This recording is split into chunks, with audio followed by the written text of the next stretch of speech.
Hello hello hello hello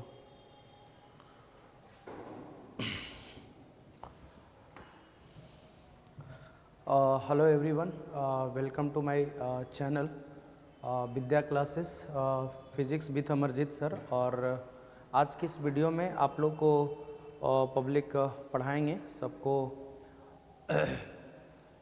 कुछ alternating current का कुछ इम्पॉर्टेंट क्वेश्चन है। और जो पब्लिक हम लोग सवाल किए थे, है ना, एनसीईआरटी बेस्ड है, प्रॉब्लम बेस्ड ऑन एनसीईआरटी, और उसी से रिलेटेड सवाल है। तो कुछ पहला, इससे पहले भी एक मैंने वीडियो पब्लिक अपलोड किया था यूट्यूब पर, जिसमें 12-13 क्वेश्चन उसमें डिस्कस किए थे अल्टरनेटिंग करंट से रिलेटेड। आगे हम लोग डिस्कस करेंगे और अल्टरनेटिंग करंट का ही पार्ट है, तो अल्टरनेटिंग करंट से ही अभी क्वेश्चन डिस्कस करना है।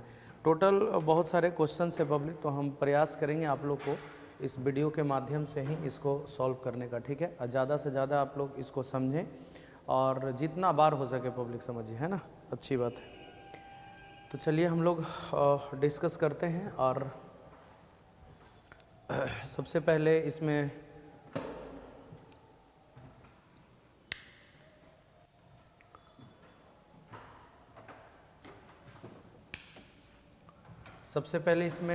पहला क्वेश्चन है आपके सामने, देख लीजिए आप लोग। सबसे पहला क्वेश्चन है ये कि the RMS value of potential V shown in figure is, मतलब आरएमएस वोल्टेज क्या होगा। और ऑब्वियसली एक फुल साइकिल में पूछ रहा है, फुल साइकिल में आरएमएस वैल्यू क्या होगा। वोल्टेज वर्सेस टाइम का ग्राफ दे रखा है, मतलब इधर वोल्टेज ले लिए, इधर टाइम ले लिए, और वोल्टेज वर्सेस ग्राफ टाइम का ग्राफ दिया हुआ है। ये पीक वोल्टेज है पब्लिक V0, हाफ साइकिल में पीक वोल्टेज V0 है। और फिर T/2 अगला हाफ साइकिल में देख लीजिए ये 0 हो गया। तो क्वेश्चन जो पूछ रहा है ना कि RMS value of potential difference क्या होगा, RMS value of potential difference का आरएमएस वैल्यू क्या होगा, ठीक है। इस पोटेंशियल डिफरेंस का आरएमएस वैल्यू क्या होगा, तो देख लीजिए पहले हम लोग को कैसे निकालना है आरएमएस वोल्टेज। तो बहुत सिंपल है, पहले इक्वेशन लिख लीजिए पब्लिक। V बराबर V0 है, कहाँ से कहाँ तक, टाइम का वैल्यू 0 से लेकर के T/2 तक। मतलब अगर हम लोग देखें कि इस टाइम इंटरवल में 0 से T/2 के इंटरवल में पोटेंशियल कितना दे रखा है V0, ठीक है। और बाकी पोटेंशियल 0 है पब्लिक T/2 से T तक, बस वहीं तक हम लोग लेंगे, T/2 से लेकर के T तक, ठीक है। T/2 से लेकर के T तक, आप इसको थोड़ा ध्यान रखेंगे, ठीक है। मतलब 0 से T/2 तक में वोल्टेज कितना दे रखा है पब्लिक V0, और T/2 से T तक में देख लीजिए वोल्टेज है 0 के बराबर, और यहाँ पर V0 है। अब हम लोग को आरएमएस वोल्टेज निकालना है। देखिए पब्लिक, आरएमएस वोल्टेज कैसे निकालते हैं, तो पहले स्क्वायर का एवरेज निकाल के रूट हम लोग कर देते हैं, रूट मीन स्क्वायर उसी को बोलते हैं। तो हम लोग को निकालना है V आरएमएस। तो देखिए कैसे करेंगे, V स्क्वायर इंटू dt का इंटीग्रेशन 0 से लेकर के T तक, और बटा dt का इंटीग्रेशन 0 से लेकर के T तक। देखिए पब्लिक क्या है, स्क्वायर का एवरेज हम लोग निकाल लिए कंप्लीट साइकिल में, ठीक। और स्क्वायर का एवरेज निकाल करके इसका रूट लगा दीजिए, रूट मतलब पावर हाफ, रूट, तो रूट हो गया, ये स्क्वायर हो गया। और ऐसे एवरेज निकालते हैं पब्लिक, है ना, आप लोग को प्रीवियस क्वेश्चन में कराए होंगे, ध्यान रखिएगा। तो मेरे कहने का मतलब V स्क्वायर dt का इंटीग्रेशन 0 से लेकर के T तक, और बटा dt का इंटीग्रेशन 0 से लेकर T तक, है ना। और ये इसका पावर हाफ, ये लिमिट नहीं है, लिमिट अंदर में ही है, पावर हाफ मतलब हो गया पब्लिक रूट, है ना। इसको आप दो हिस्सा में तोड़िए, तो V स्क्वायर dt का इंटीग्रेशन 0 से लेकर के T/2 तक, और plus V square into dt का इंटीग्रेशन और T/2 से लेकर के T तक, और होल डिवाइडेड बाय, यहाँ पर dt का इंटीग्रेशन हो जाएगा T, dt का इंटीग्रेशन हो जाएगा T, लिमिट आप ले सकते हैं 0 से T तक, तो T हो जाएगा कंप्लीट, है ना। dt का इंटीग्रेशन T 0 से T तक लेंगे पब्लिक, तो T हो जाएगा, ठीक है। अब इसी को सॉल्व कर देना है आप लोग को, ठीक है ना, बहुत इजी है।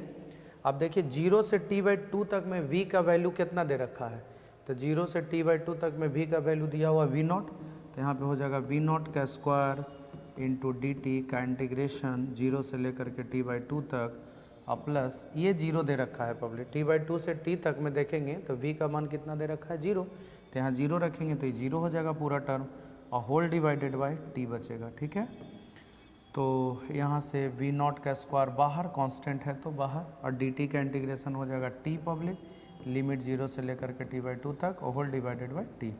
तो v0 का स्क्वायर बटा t, यहाँ पे लिमिट लेंगे तो t/2 माइनस 0, तो t से t कैंसिल, तो v0 का स्क्वायर बटा 2। अच्छा, एक चीज़ तो छोड़े दिए हैं, जो पावर हाफ ले रहे थे पब्लिक को हाफ लेना है, पावर हाफ, पूरा के पावर हाफ, पूरा के पावर हाफ, रूट निकालेंगे ना, पूरा के पावर हाफ, तो ये कितना हो जाएगा v0 अपॉन √2, मतलब पूरा के पावर हाफ लेना है ना, तो v0 बटा √2, इसका पावर हाफ लेंगे तो क्या होगा, हाफ मतलब रूट होता है, तो v0 बाई √2 के बराबर, या एवरेज निकाल के लास्ट में अपना कर देंगे, कोई दिक्कत नहीं, तो v0 अपॉन √2 के बराबर होगा।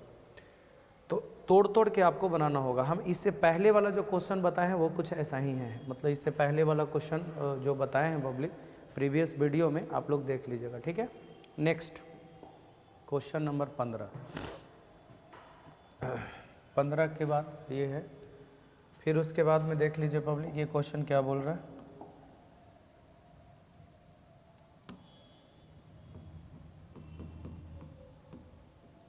कह रहा है कि the relation between AC voltage source and time, AC voltage source and time in ऐसा सिस्टम, मतलब वोल्टेज और टाइम के बीच का रिलेशन है। देखिए क्या है, 120 साइन 100 पाई टी और इंटू कॉस 100 पाई टी। एक फार्मूला होता है पब्लिक, इसको आप ऐसे लिख सकते हैं 60 गुने 2 sign 100 pi T into cos 100 pi T. देखिए एक फार्मूला होता है 2 sine theta into cos theta, इसका फार्मूला होता है साइन 2 थीटा। ठीक है, इसका फार्मूला ध्यान रखिएगा पब्लिक। तो ऐसा ही कुछ है, देखिए 2 sine theta cos theta sine 2 theta, तो फार्मूला बन जाएगा ये 60 और ये हो जाएगा साइन 2 थीटा, साइन 2 और थीटा के जगह पर हो जाएगा 100 पाई टी, तो हो जाएगा पब्लिक v बराबर 60 साइन 200 पाई टी। तो v बराबर क्या फार्मूला होता था, v0 sine omega T. Alternating EMF का जो इक्वेशन होता था पब्लिक, v बराबर v0 sine omega T. Question क्या बोल रहा है, the value off peak voltage, तो पीक वोल्टेज आ गया ना, v0 के जगह पर कितना आ गया 60, तो पीक वोल्टेज कितना आ गया पब्लिक 60, और फ्रीक्वेंसी, तो चलिए पीक वोल्टेज तो निकल गया 60 वोल्ट जो भी है। अच्छा, ओमेगा के जगह पर कितना आ गया, ओमेगा के जगह पर आ गया 200 पाई, और ओमेगा का फार्मूला होता है 2 पाई f या 2 पाई बाई टी, और 1/t को हम लोग क्या बोलते हैं f। ठीक है, तो इधर हो गया 200 पाई, तो पाई से पाई चला गया, 2 से कटेगा तो फ्रीक्वेंसी कितना हो गया पब्लिक 100 हर्ट्ज। याद रखिएगा फ्रीक्वेंसी का वैल्यू कितना हो गया 100 हर्ट्ज, तो 60 वोल्ट और 100 हर्ट्ज, ऑप्शन नंबर डी। तो कुछ नहीं, खाली इसको रीअरेंज केवल करना है, इसको रीअरेंज कर दीजिए, बाकी निकल जाएगा। पीक वोल्टेज इसी को बोल रहे हैं v0 के जगह पर, और ओमेगा से हम लोग फ्रीक्वेंसी निकालिए, इस बात को ध्यान रखना है। नेक्स्ट क्वेश्चन, ये है क्वेश्चन नंबर 16। आप लोग के पास अगर असाइनमेंट होगा तो ये क्वेश्चन नंबर 16 है, और नहीं असाइनमेंट है तो क्वेश्चन तो लिखा हुआ है ही, है ना। देख लीजिए पब्लिक क्वेश्चन क्या बोल रहा है, which of the following graphs represent the correct variation of inductive reactance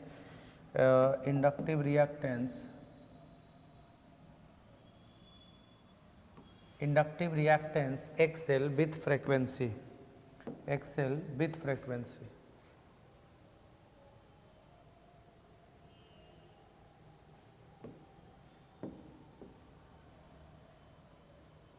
Oh shit,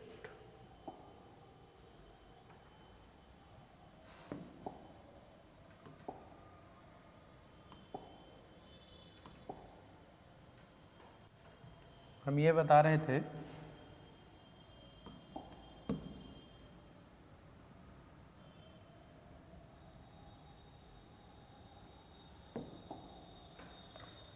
कि which of the following graphs represent the correct variation of inductive reactance XL with frequency.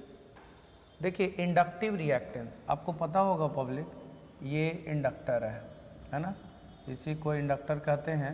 और जब इसको AC source के साथ जोड़ते थे, E बराबर ई not sine omega T, ये AC सोर्स है, तो इसके द्वारा जो रिएक्टेंस प्रोड्यूस होता था, मतलब रेसिस्टेंस, जिसको हम लोग कहते थे इंडक्टिव रिएक्टेंस, मतलब इंडक्टर के द्वारा प्रोड्यूस किया गया रेसिस्टेंस, उसको इंडक्टिव रिएक्टेंस कहते थे। तो इंडक्टिव रिएक्टेंस का फॉर्मूला होता था omega L, XL is equal to omega L, XL is equal to omega L, XL का वैल्यू। अब कहता है कि यहाँ से ओमेगा को क्या लिखेंगे, 2 पाई इंटू एल। अब बताइए पब्लिक, बोल रहा है कि एक्सएल जो है फ्रीक्वेंसी के साथ कैसे थे, एक्सएल फ्रीक्वेंसी के डायरेक्टली प्रोपोर्शनल ना आ रहा है पब्लिक, और डायरेक्टली प्रोपोर्शनल का ग्राफ देख लीजिए, ये वाला है, नहीं है, मतलब डायरेक्टली प्रोपोर्शनल मीन्स फ्रीक्वेंसी अगर आप बढ़ाते हैं तो एक्सएल का वैल्यू भी बढ़ेगा। ये फ्रीक्वेंसी है, एफ या न्यू से भी डिनोट करते हैं, तो फ्रीक्वेंसी बढ़ाने से इंडक्टिव रिएक्टेंस का वैल्यू क्या होता है, बढ़ता है। तो इसको ध्यान रखना है। तो ये वाला ग्राफ होगा, रिक्वायर्ड ग्राफ यही होगा। नेक्स्ट,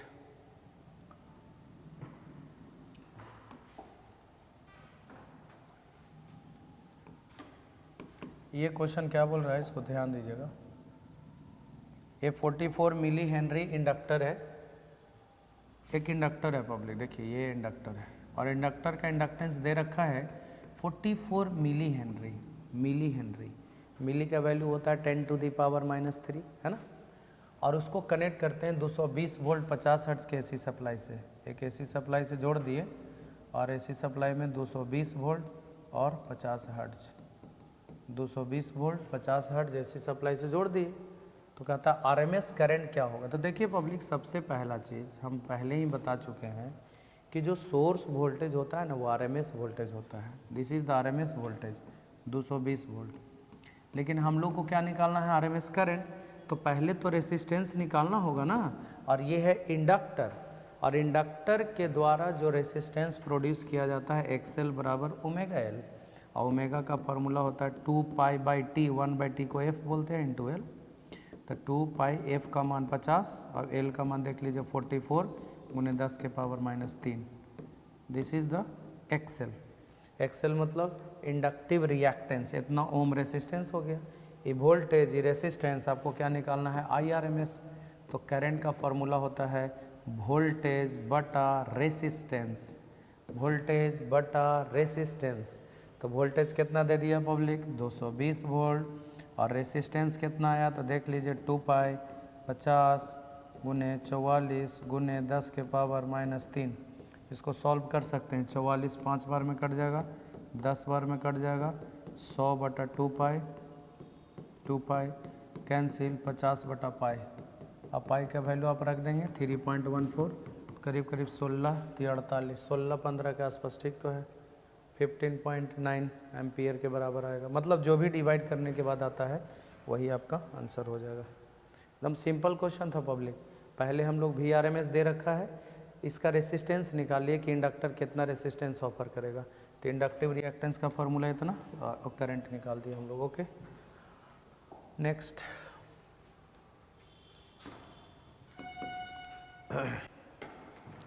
नेक्स्ट क्वेश्चन है, देख लीजिए कि एक कॉइल है और 0.01 हेनरी,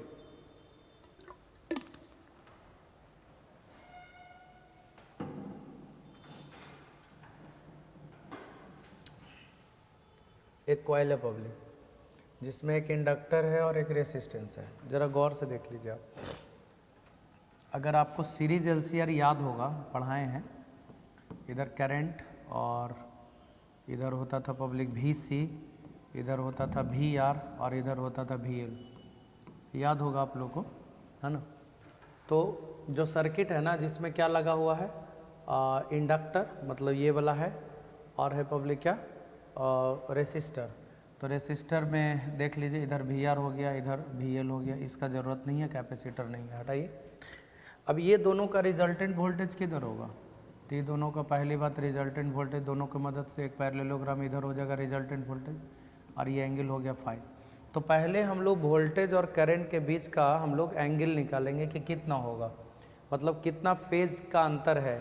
तो देखिए क्या बोल रहा है कि एक कॉइल जिसका इतना हेनरी इंडक्टर, इंडक्टेंस और रेसिस्टेंस दिया हुआ है, और उसको 220 वोल्ट 50 हर्ट्ज के AC सप्लाई से जोड़ दिया। मतलब ऐसा सर्किट है कुछ कि एक इंडक्टर है, एक रेसिस्टर है और इसको एसी सोर्स से हम लोग जोड़ दिए, आर है, एल है, तो उसका फिगर कुछ ऐसा ही बनेगा। ठीक है, करंट ले लिए, करंट की तरफ वोल्टेज होता है रेसिस्टर का और करंट से आगे होता है पब्लिक वोल्टेज, प्योरली इंडक्टिव में करंट पीछे होता है।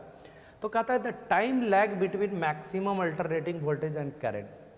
तो पहले तो कितना फेज का अंतर है पब्लिक, टाइम तो हम लोग बाद में कर लेंगे डिस्कस, लेकिन फेज का अंतर आप निकाल लीजिए। तो आप फाई को कैसे डिसाइड करेंगे, तो बहुत सिंपल है, आप tan फाई ले लीजिए, तो वी एल है इधर वी आर, तो आप एक काम कीजिए tan फाई पहले लगाइए। अगर आप इस फिगर में देखें कि वोल्टेज और करंट के बीच का फेज कितना लैग कर रहा है, फेज कितना का अंतर आ रहा है, तो tan फाई का formula V L upon V R, और वी बराबर होता है आई आर, तो आई एक्सएल और यहाँ आई, ये इंडक्टर का रेसिस्टेंस है, रेसिस्टर का रेसिस्टेंस है, कैंसिल हो गया, तो tan फाई एक्सएल को हम लोग बोलेंगे ओमेगा एल और आर हो गया, क्लियर। ओमेगा का फार्मूला होता है 2 पाई एफ और इंटू एल बटा आर, पब्लिक 2 पाई एफ का मान बताइए, फ्रीक्वेंसी 50 हर्ट्ज ना 50, एल कितना दे रखा है 0.01 और आर कितना दे रखा है 1, तो tan फाई का जो वैल्यू होगा पब्लिक वो हो जाएगा पाई, देख लीजिए 50 दूनी का 100 और 0.01 से गुना करेंगे तो 1 पाई आएगा, तो tan फाई बराबर पाई, पता है tan फाई कितना डिग्री का वैल्यू होता है, ये फाई बराबर हो जाएगा tan इनवर्स पाई और पाई का वैल्यू होता है 3.14 जो भी है। आपको बता दें पब्लिक, पाई जो होता है ना tan 72 डिग्री का वैल्यू होता है, ये आपको या तो डेटा में पब्लिक रहेगा और नहीं तो आपको ट्रिगोनोमेट्रिकल टेबल से देखना होगा। तो आप यहाँ से पब्लिक tan जो पाई है 3.14 tan 72 डिग्री का करीब करीब वैल्यू होता है, तो फाई यहाँ से निकल गया पब्लिक 72 डिग्री, लेकिन ये डिग्री में है और इसको पहले रेडियन में कन्वर्ट करना होगा, ये एंगल को, ऐसा यूनिट रेडियन ही होता है, डिग्री नहीं होता है, तो 72 रेडियन में कन्वर्ट करना आता है पाई बाई 180, तो डिग्री को रेडियन में कन्वर्ट करना होता है तो यही होता है पाई बाई 180 के बराबर। ठीक है, आप कर सकते हैं। तो ये हो गया पब्लिक फाई, लेकिन आपको निकालना है टाइम लैग। तो देखिए एक सिंपल, अगर आप कुछ नहीं आ रहा है तो एक जनरल फार्मूला आप जानते होंगे, theta is equal to omega upon T, sorry omega is equal to theta upon T, इसका मतलब कि टाइम बराबर कितना होगा थीटा अपॉन ओमेगा, यानी टाइम लैग अगर निकालना है, टाइम लैग कितना का टाइम लैग किया फेज डिफरेंस की वजह से, तो पब्लिक टाइम लैग निकालना तो कुछ नहीं, फाई जो एंगल का डिफरेंस है उसमें आप ओमेगा से डिवाइड कर दीजिए, टाइम लैग निकल जाएगा, इसी को बोलते हैं टाइम लैगिंग। टाइम लैग कितना होगा public, phi upon omega, phi हो गया पब्लिक ये वाला, तो कितना डिग्री आया 72 इंटू पाई बाई 180, और ओमेगा का मान आपको पता होगा पब्लिक 2 पाई एफ, और एफ फ्रेक्वेंसी है जिसका वैल्यू कितना दे रखा है 50। अब आप सॉल्व कर लीजिए, 72 गुने पाई बटा 180 गुने 2 पाई गुने 50, ये 50 है पब्लिक, जो आएगा सॉल्व करने के बाद जो भी आए पब्लिक है ना वही आपका आंसर हो जाएगा। आप काट सकते हैं, 18 चौको 72, 18 दहाँ को, पाई से पाई तो कट गया, 2 25, 25 दहाँ को 250, 1/250 सेकेंड, इतना का टाइम लैग करेगा 1/250 सेकेंड। तो कुछ नहीं करना है आपको, सिर्फ कि एलआर सर्किट है, एलआर मतलब रेसिस्टेंस और इंडक्टेंस, मतलब इंडक्टर और रेसिस्टर लगा हुआ है सर्किट में, तो आप पहले क्या कीजिए कि दोनों में फेज का अंतर क्या होगा, डिफरेंस क्या होगा वो निकाल लीजिए, और फेज के डिफरेंस निकाल करके फिर आप डायरेक्ट और टाइम लैग का फॉर्मूला होता है फाई अपॉन ओमेगा, उस पर आप पुट करके निकाल सकते हैं। ओके, नेक्स्ट क्या है कि एक आइडियल इंडक्टर है, is in turn put across इतना और इतना, मतलब एक इंडक्टर है पब्लिक और इंडक्टर का इंडक्टेंस मान लीजिए एल है, और इसको पहले हम लोग एक एसी सोर्स के सामने पुट करते हैं जिसका वोल्टेज 220 वोल्ट है और 50 हर्ट्ज एसी सप्लाई है, और इसी इंडक्टर को अगर हम लोग एक और एसी सोर्स के सामने अगर हम लोग रखें जिसका वोल्टेज वह 220 वोल्ट और 100 हर्ट्ज दे रखा है, 220 वोल्ट और 100 हर्ट्ज दे रखा है, तो कह रहा कि the current flowing through it in 2 cases will be, मतलब दोनों में करंट, तो आप ज़रा गौर से देखिए, करंट डिपेंड करेगा इसके रेसिस्टेंस पर, इसके रेसिस्टेंस पर, तो भैया रेसिस्टेंस का फॉर्मूला हो तो ओमेगा एल, रेसिस्टेंस का फार्मूला होता है ओमेगा एल, है ना। मतलब आप सोचिए ना, करंट का फार्मूला हो गया V बटा R, तो जेकर रेसिस्टेंसवा ज़्यादा होकर करंटवा कम ना, तो रेसिस्टेंस ज़्यादा करंट कम, रेसिस्टेंस ज़्यादा करंट कम। तो पब्लिक इसका आप रेसिस्टेंस देखेंगे, ओमेगा का फार्मूला होता है 2πf, है ना। और इसका भी हो गया पब्लिक, देख लीजिए 2πf। तो आप देख लीजिए इसका एल तो दोनों का सेम है, लेकिन एफ दोनों का डिफरेंट है, और इसका फ्रीक्वेंसी ज़्यादा है, 100 हर्ट्ज है, ये 50 हर्ट्ज है। तो फ्रीक्वेंसियाँ ज़्यादा होगा तो रेसिस्टेंस वो ज़्यादा होगा, और रेसिस्टेंस ज़्यादा होगा तो करंट कम होगा, तो करंट कम होगा, करंट कम होगा। Two cases will be different, मतलब अलग अलग होगा, मतलब फ्रीक्वेंसी अलग अलग है तो करंट भी अलग अलग होगा। और जिसमें फ्रीक्वेंसी ज़्यादा उसका रेसिस्टेंस ज़्यादा, रेसिस्टेंस ज़्यादा तो करंट कम, इसमें फ्रीक्वेंसी ज़्यादा है तो इसमें करंट कम होगा, याद रखिएगा, ठीक है, मतलब डिफरेंट होगा। नेक्स्ट क्वेश्चन है, a circuit is made of resistance 1 ohm and inductance. मतलब एक सर्किट है जिसमें पब्लिक रेसिस्टर का रेसिस्टेंस है 1 ओम और एक इंडक्टर है पब्लिक जिसका इंडक्टेंस दे रखा है 0.01 हेनरी। क्लियर, मतलब एक रेसिस्टर का resistance 1 ohm, inductance 0.01 ohm, an alternating voltage of 200 volt और 50 हर्ट्ज। एक एसी सोर्स है यहाँ पे पब्लिक, ध्यान रखेंगे, एसी सोर्स है जिसका वोल्टेज दिया हुआ 220 वोल्ट और 50 हर्ट्ज। इसको हम लोग कनेक्ट करते हैं। Then the phase difference between current and voltage. देखिए पब्लिक, ये एलआर सर्किट हो गया और एलआर सर्किट के बीच फेज डिफरेंस आपसे पूछ रहा, तो बहुत इजी है। अभी मैंने बताया कि इधर करंट है, करंट के तरफ ही वोल्टेज, करंट और वी आर मतलब voltage across resistance R in phase, मतलब दोनों सेम फेज में होता है ना, थ्योरी पता होगा। और अगर करंट इधर है तो वी एल इधर होता था, वी एल मतलब वोल्टेज अक्रॉस इंडक्टर। अब ये दोनों का पहले रिजल्टेंट वोल्टेज निकालते थे तो दोनों का रिजल्टेंट वोल्टेज कहीं इधर आता था V, और ये एंगल को बोलते थे फाई। तो हम लोग को यही फाई निकालना है, तो आप सिंपल तरीके लगा सकते हैं tan फाई। तो tan फाई का फॉर्मूला हो जाएगा पब्लिक इतना अपॉन इतना, यानी VL अपॉन VR हो जाएगा पब्लिक। और tan फाई VL को हम लोग क्या बोलेंगे IXL, VL को हम लोग क्या बोलेंगे IXL, और VR को हम लोग क्या बोलेंगे IR। I से कैंसिल हो गया, तो tan फाई बराबर XL बराबर ओमेगा L और बटा कितना हो जाएगा R। तो यहाँ से tan फाई बराबर ओमेगा का फार्मूला होता है 2πf L अपॉन R। तो 2πf के जगह पर हो गया फ्रीक्वेंसी 50, L के जगह पर है 0.01 और R के जगह पर कितना हो गया 1। मल्टीप्लाई करेंगे फिर से आप पाई आ जाएगा। तो tan फाई बराबर पाई, तो फाई का वैल्यू कितना हो जाएगा पब्लिक tan इनवर्स पाई। सेम क्वेश्चन अभी तो ऐसा ही आया एक, नहीं तो फाई का वैल्यू tan इनवर्स पाई के बराबर होगा। तो ये फेज डिफरेंस है, मतलब फाई का वैल्यू है, ठीक है ना, phase difference between current and voltage. Next 8वां क्वेश्चन CR सर्किट का है, मतलब कि देख लीजिएगा उसमें जो क्वेश्चन छोड़े हैं, मतलब कि 22वां या 23वां नंबर क्वेश्चन होगा। CR सर्किट का है पब्लिक, DC सर्किट का, और वो नहीं है, पढ़ाए भी नहीं है क्लास में, और वो सिलेबस में भी नहीं है NCERT में पब्लिक, तो है ना।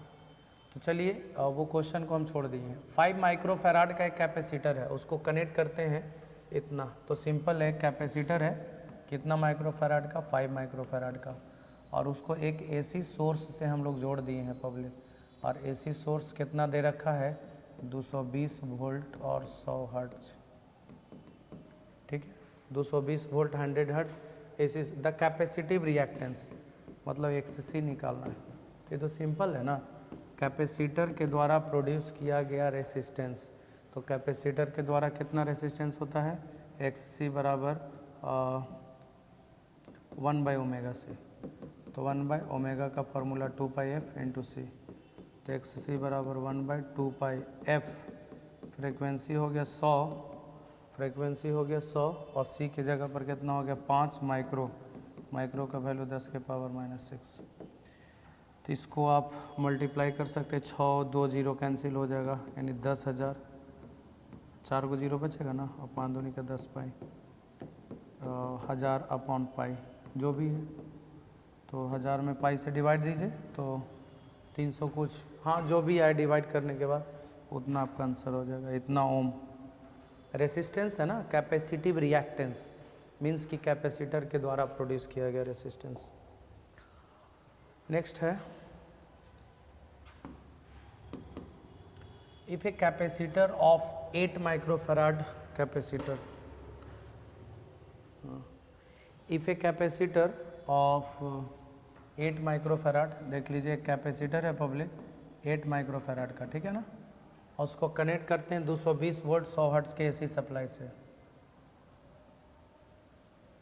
एक एसी सप्लाई से जोड़ दिए और 220 वोल्ट और 100 हर्ट्ज। दो जो सोर्स होता है ना पब्लिक, वो होता है आरएमएस वोल्टेज, ये आरएमएस वोल्टेज होगा।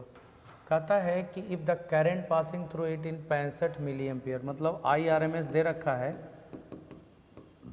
65 milli ampere, then the RMS voltage, मतलब भी निकालना है,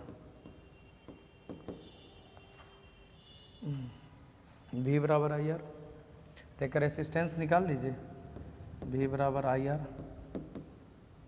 तो रेसिस्टेंस किसका होगा, कैपेसिटर वाला, और कैपेसिटर वाला रेसिस्टेंस को XC बोलते हैं, तो XC बराबर 1/ω/c, और ओमेगा का फॉर्मूला हो जाएगा IRMS इंटू ओमेगा का फॉर्मूला 2πf इंटू सी, सब तो पता है पब्लिक। IRMS हो गया 65 मिली, मिली का वैल्यू 10⁻³ अपॉन 2π इंटू एफ के जगह पर 100 और सी के जगह पर हो जाएगा 8 इंटू 10⁻⁶ माइक्रो का वैल्यू होता है। इसको सॉल्व करेंगे पब्लिक, इतना वोल्ट आपका आंसर आएगा। क्लियर, सॉल्व कर लेना है आपको, सिंपल है ये। IR रेसिस्टेंस इसका निकालिए, लेकिन कैपेसिटर है ना, तो कैपेसिटर का रेसिस्टेंस होता है XC, और XC का फॉर्मूला 1/ω से। आप तीनों का रेसिस्टेंस आप बढ़िया से देख लीजिए।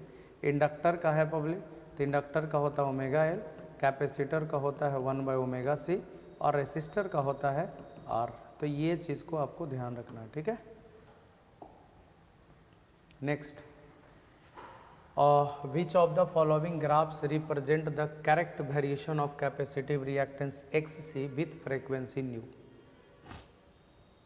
है ना, correct variation of capacitive reactance XC with frequency nu, मतलब XC को न्यू के साथ, तो आपको पता होगा XC बराबर होता है 1/ω/c, XC बराबर होता है 1/ω/c, तो आपको पता होगा पब्लिक ओमेगा का फॉर्मूला हो जाएगा 2πf इंटू सी, तो XC F के इन्वर्सली प्रोपोर्शनल, देख लीजिए XC F के इन्वर्सली प्रोपोर्शनल, तो XC F के इन्वर्सली प्रोपोर्शनल, इन्वर्सली प्रोपोर्शनल का अगर आप मतलब ये बढ़ाएंगे तो ये घटेगा, तो ये वाला है ना, ये बढ़ाने से ही घटेगा, तो इस टाइप का ग्राफ मिलेगा पब्लिक, है ना।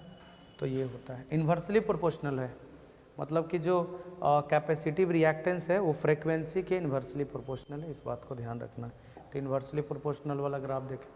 Phase difference between voltage and current in capacitor, आपको पता होगा कि प्योरली कैपेसिटिव में करंट इधर और VC नीचे होता था, तो दोनों के बीच का फेज का अंतर कितना डिग्री का होगा, 90 डिग्री, और रेडियन में π/2, रेडियन में π/2 के बराबर।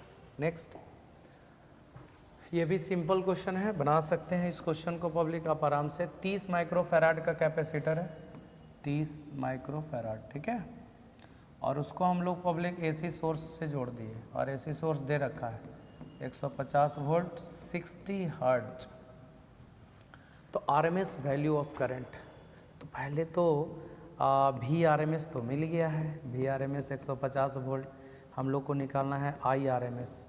तो भैया कर रेसिस्टेंसवा तो पता होगा ना, ये कैपेसिटर है, तो कैपेसिटर का रेसिस्टेंस हो जाएगा 1/ω/c, इसको बोलते हैं कैपेसिटिव रिएक्टेंस। तो कैपेसिटिव रिएक्टेंस का फार्मूला 1/ω/c, ओमेगा का फार्मूला 2πc, मतलब 2πf, 2πf के जगह पर 60 और c के जगह पर 30 माइक्रो का वैल्यू हो गया 10⁻⁻⁶। तो ये हो गया पब्लिक आपका XC, ठीक है ना, इतना मतलब -6 हो गया, और इतना हो गया पब्लिक ओम, ठीक है। तो ये हो गया आपका रेसिस्टेंस, और जब रेसिस्टेंस निकल जाएगा तो करंट का फॉर्मूला होता है वोल्टेज बटा रेसिस्टेंस XC, करंट का फॉर्मूला हो जाएगा वोल्टेज बटा रेसिस्टेंस। तो ये चीज़ को ध्यान रखना है। नेक्स्ट, ये 60 माइक्रोफैराड कैपेसिटर है, उसको 110 वोल्ट 60 हर्ट्ज की एसी सप्लाई से जोड़ दिए। देखिए 60 माइक्रोफैराड का कैपेसिटर है, ठीक है ना, और उसको 110 वोल्ट, देखिए एकदम सेम क्वेश्चन, 110 वोल्ट 60 हर्ट्ज की एसी सप्लाई, एकदम सेम क्वेश्चन है, जैसे प्रीवियस क्वेश्चन बताएं वैसे ही ये आप लोग कर लेंगे, ठीक है। नेक्स्ट देखिए पब्लिक, ये क्वेश्चन भी आसान है, अगर आप लोग पढ़े होंगे थ्योरी तो आपको मैंने बताया होगा। देखिए क्वेश्चन क्या बोल रहा है कि जब हम लोग 220 वोल्ट सप्लाई देंगे किसमें, कैपेसिटर में, तो भैया capacitor purely capacitive AC circuit है, प्योरली कैपेसिटिव एसी सर्किट है, आप एसी सोर्स यहाँ जोड़ दिए हैं, तो आपको बता दें कि प्योरली कैपेसिटिव एसी सर्किट में एवरेज पावर 0 होता है। देखिए प्योरली रेसिस्टिव में एवरेज पावर आपको बताए हैं पब्लिक, और वो बताए हैं IRMS into ERMS। Purely capacity में एवरेज पावर हो जाएगा 0, और प्योरली इंडक्टिव में भी एवरेज पावर कितना हो जाएगा 0। तो इसको याद रखना है। तो बोल रहा है ना कि कौन सही है, ऑप्शन चुनना है ये वाला, power delivered to the capacitor per cycle is 0, मतलब कंप्लीट साइकिल में एवरेज पावर 0 होता है, इस बात को ध्यान रखना है, ठीक है। नेक्स्ट ये है हाइड्रो इलेक्ट्रिसिटी पावर प्लांट से क्वेश्चन क्या है ना कि एक हाइड्रो इलेक्ट्रिक पावर प्लांट है और वाटर प्रेशर हेड, मतलब पानी इतना हाइट से गिर रहा है, 300 मीटर के हाइट से यहाँ से पानी गिर रहा है, ठीक है, और वाटर मतलब उसका वॉल्यूम दे ले है 10 के पावर 3, 10 के पावर 100 इतना मीटर क्यूब पर सेकेंड, मतलब 1 सेकेंड में इतना वॉल्यूम वाटर का निकल रहा है। कहता है कि वॉल्यूम इतना है, अभी पनिया गिरा, टरबाइन पर आया, यहाँ पे टरबाइन रहेगा, यहाँ पे टरबाइन रहेगा पब्लिक, ऐसे करके टरबाइन रहता है। अभी टरबाइनवा पर पनिया गिरेगा तो टरबाइनवा घूमता है तो बिजली पैदा होता है। तो एक्चुअली में क्या है ना कि ये टरबाइन जो है ना, ये सारे जैसे पानी ऊपर से आ रहा होगा ना, तो ऊपर से जब नीचे पानी आ रहा है तो पानी के पास एनर्जी होगा, और उस एनर्जी को ये कन्वर्ट करेगा पब्लिक इलेक्ट्रिसिटी में। तो कहता है कि 60% ही कन्वर्ट कर पाता है, याद रखिएगा, 60% ही कन्वर्ट कर पाता है एनर्जी को पब्लिक, ठीक है। तो कहता है कि कितना मतलब पावर होगा, इलेक्ट्रिकल पावर कितना होगा। तो सिंपल है, पहले तो हम लोग निकाल लेते हैं ना कि इसका कितना एनर्जी आके मैंने पनिया गिर रहा होगा तो कितना इसके पास एनर्जी होगा, एनर्जी का 60% निकाल दिया मैंने, कितना पावर होगा।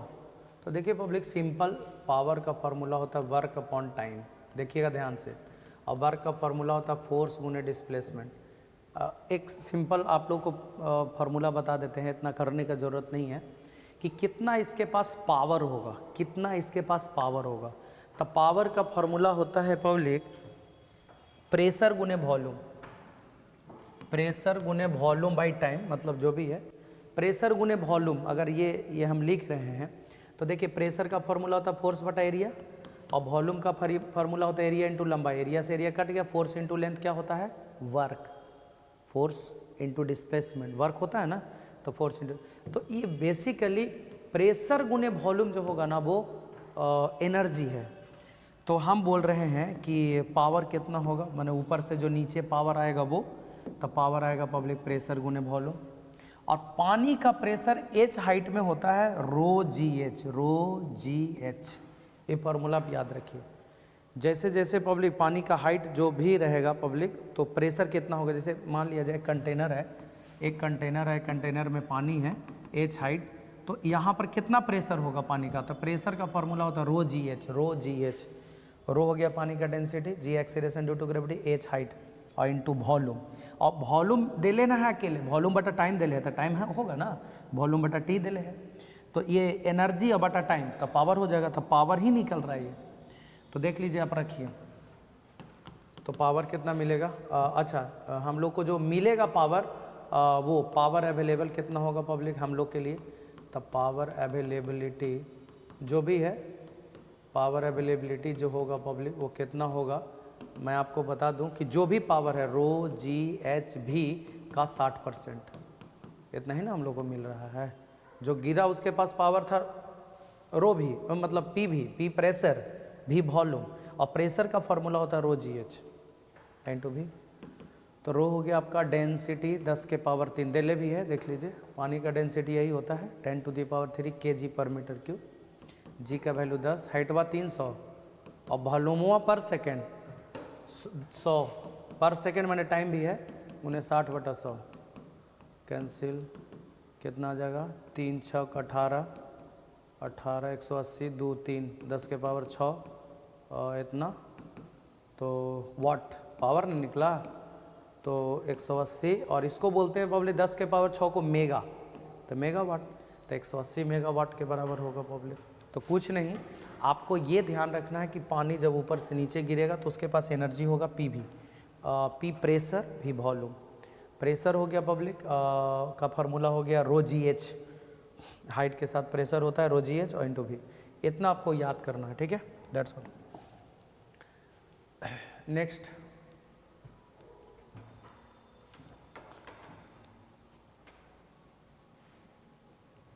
Next question, 1 minute.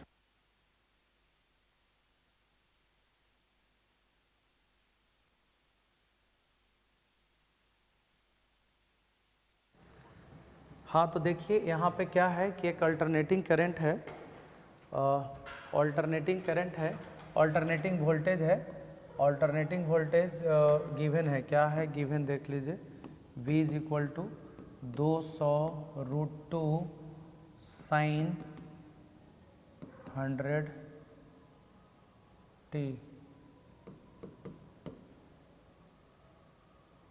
100 होगा, is connected to 1 microfarad का through an ideal ammeter in series, rating of 1 ammeter। हाँ सिंपल है, क्वेश्चन ये बोल रहा है कि भी बराबर दे रखा है 200√2 sin 100t, 200√2 sin 100t, हाँ मतलब इस वोल्टेज को 1 माइक्रोफैराड के कैपेसिटर से जोड़ दिए, मतलब 1 माइक्रोफैराड का एक कैपेसिटर है और इसको हम लोग एक एसी सोर्स से जोड़ दिए पब्लिक, और एसी सोर्स का दिया हुआ है जो भी है ये V बराबर V0 साइन ओमेगा टी, तो V बराबर यहाँ पे लिख सकते हैं V0 sine omega into T, तो V0 के जगह पर हो जाएगा पब्लिक 200√2, ई पीक वोल्टेज हो गया। अगर हम RMS वोल्टेज की बात करें तो 200√2 और बटा कितना हो जाएगा पब्लिक, मतलब V0/√2 होता है ना, तो कैंसिल हो जाएगा 200, तो ये हो गया RMS वोल्टेज, ठीक है, हाँ RMS वोल्टेज हो गया 200 RMS वोल्टेज हो गया। लेकिन आपको क्या चाहिए पब्लिक, करंट, तो करंट का फार्मूला क्या हो जाएगा, तो करंट का फार्मूला हो जाएगा वोल्टेज अपॉन रेसिस्टेंस, तो रेसिस्टेंस किसका, कैपेसिटर का, और कैपेसिटर का रेसिस्टेंस हम लोग कैसे निकालेंगे, ओमेगा सी, ओमेगा 1/ओमेगा सी ना, तो 1/ओमेगा सी, तो ओमेगा सी ऊपर चला जाएगा, तो V R M S into omega into C, तो वी आर एम एस दे रखा है 200, ओमेगा कितना दे रखा है पब्लिक देख लीजिए 100, ओमेगा के जगह पर है 100 और सी के जगह पर कितना है, सी के जगह पर है 1 माइक्रो, माइक्रो का वैल्यू 10 के पावर -6, तो हो जाएगा 2 और गुने 10 के पावर -2 यानी 0.02, यानी हो जाएगा ना 2 2 4, या एक काम कर सकते हैं आप, एक काम कर सकते हैं आप कि 20 लिखिए और 10 के पावर 3 घटाइए -3, इसको मिली बोलते हैं, तो 20 milli ampere, 20 milli ampere current हो जाएगा। और बोल रहा है कि एवरेज पावर, तो भैया प्योरली कैपेसिटिव है ना, एवरेज पावर 0 होगा, प्योरली कैपेसिटिव में एवरेज पावर क्या होता है 0, तो वो तो 0 हो गया कन्फर्म है। लेकिन करंट कैसे निकालेंगे, तो करंट निकालने के लिए आपको क्या चाहिए पब्लिक, करंट का फार्मूला होता है वोल्टेज बाय रेसिस्टेंस, अब वी आर एम एस यहाँ से निकाल दिए हम लोग, V0 दे लेते ना, देखिए यहाँ से V बराबर V0 साइन ओमेगा टी से इक्वेट करके V0 निकाल लिए पब्लिक, और V0 से फिर VRMS निकाल लिए, और VRMS में रेसिस्टेंस ऑफ कैपेसिटर, तो कैपेसिटर का रेसिस्टेंस कितना होता है 1/ओमेगा से, ओमेगा से ऊपर चल जाएगा, सब दिया हुआ है, देखिए ओमेगा के जगह पर दिया हुआ 100 है ना, 100t ओमेगा टी, सॉल्व कर लेना है। ये लास्ट एक और क्वेश्चन होगा, एक और क्वेश्चन। हाँ, एक इतना किलो ओम का रेसिस्टर है, एक 0.2 किलो ओम, और एक कैपेसिटर है 15 माइक्रोफैराड का RC, ठीक है। और इसको एक AC सोर्स से जोड़ दी, AC सोर्स। पब्लिक इम्पीडेंस निकालना है। तो आप सबको पता है कि सीरीज LCR का जो इम्पीडेंस होता है वो ये होता है, ओमेगा L माइनस 1/ओमेगा C का होल स्क्वायर प्लस R²। भैया ई वाला L तो है ये नहीं है, तो एक हटाइए और क्या लाइए 1/ओमेगा C का होल स्क्वायर और प्लस R²। क्या आप सबको पता है कि कौन क्या है? देखिए 1/ओमेगा का फॉर्मूला होता है 2πfc किसके स्क्वायर प्लस R²। सब पता है भाई। 1/2πf का वैल्यू कितना दे रखा है? 50 हर्ट्ज, 50 हर्ट्ज, और C का मान दे रखा है 15 माइक्रो का वैल्यू 10⁻⁻6 इसका स्क्वायर, और प्लस R² मतलब 0.2 किलो, किलो मतलब 10⁻3 यानी 200 हो जाएगा। तो 200 के स्क्वायर सॉल्व कर लेंगे, जो आएगा वही आपका आंसर, ठीक है। इम्पीडेंस इसको बोलते हैं। इम्पीडेंस मतलब टोटल रेसिस्टेंस ऑफर्ड। अब यहाँ पे RC सर्किट है तो RC ही लेंगे, ये वाला नहीं लेंगे, ये वाला हटा देंगे, तो इसका स्क्वायर प्लस इसका square. Next and last question, last में भी कुछ नहीं है कि एक सीरीज LCR है जिसमें R है, C है और L है। R है, C है, L है, ठीक है पब्लिक। तो कहता है कि इसको AC सोर्स से जोड़ दिए हैं, पिक वैल्यू दिया हुआ है 293 वोल्ट, पिक मतलब वोल्टेज मैक्सिमम। इम्पीडेंस का फार्मूला लगाइए। तो इम्पीडेंस का फार्मूला होता है, इम्पीडेंस का फार्मूला होता है रूट अंडर सीरीज LCR का ओमेगा L माइनस 1/ओमेगा C का होल स्क्वायर और प्लस R²। सब पता है, कुछ करने का ज़रूरत नहीं है। ओमेगा का फार्मूला 2πfL 2πfc का होल स्क्वायर और प्लस R²। हम पुट कर दे रहे हैं, बाकी कैलकुलेशन आपको करना है। 2πf फ्रेक्वेंसी 50 हर्ट्ज दिया हुआ, ठीक है, तो 50 हो गया। L दे रखा है पब्लिक कितना, L 25 मिली हेनरी, 25 × 10⁻³ ये माइनस 1, कैलकुलेट करना होगा आपको, फिर घटाना होगा, कोई उपाय नहीं है आपको बिना कैलकुलेट किए। 2πf के जगह पर 50, C के जगह पर दे रखा है 750 माइक्रो का वैल्यू 10⁻⁻6। आप इसको कैलकुलेट कीजिए, फिर इसको, फिर घटाइए, फिर स्क्वायर कीजिए, और प्लस R², R का वैल्यू दे रखा है 6 का स्क्वायर। तो इसको सॉल्व करेंगे पब्लिक, तो आप लोग का आंसर आएगा। तो आई होप ये क्लियर हो गया होगा। आप लोग को बता दें तो जितने भी हैं पब्लिक, ये क्वेश्चन सारा का सारा ऑलरेडी जो आप लोग को असाइनमेंट प्रोवाइड कराया गया है पब्लिक, है ना, तो उस असाइनमेंट का, और NCERT बेस्ड है, बिल्कुल NCERT बेस्ड है। तो आई होप पिछला भी आप कंप्लीट कर लिए होंगे पब्लिक, और इसको भी आप कंप्लीट कर लीजिए। फिर आगे एक और आप लोग के लिए वीडियो तैयार करेंगे जो इसमें और भी आगे के क्वेश्चन आपको सॉल्व कराएगा। हालांकि टोटल मिलाकर के 35 क्वेश्चन हो चुका है, और आई होप आगे का मतलब अगले सेशन में पब्लिक ऑलमोस्ट पूरा ये फिनिश कर देंगे। तो पब्लिक ये था आज का लेक्चर, और आप लोग ध्यान रखेंगे जितने भी क्वेश्चन हमने करा है पब्लिक आप लोग कंप्लीट कर ले। बहुत अच्छा क्वेश्चन था, और बेसिक क्वेश्चन है बिल्कुल, और अल्टरनेटिंग करंट का अच्छा क्वेश्चन था। तो ये चीज़ को ध्यान रखना है। Okay public, thank you. आज की इस वीडियो में इतना ही। थैंक्स एंड जय हिंद।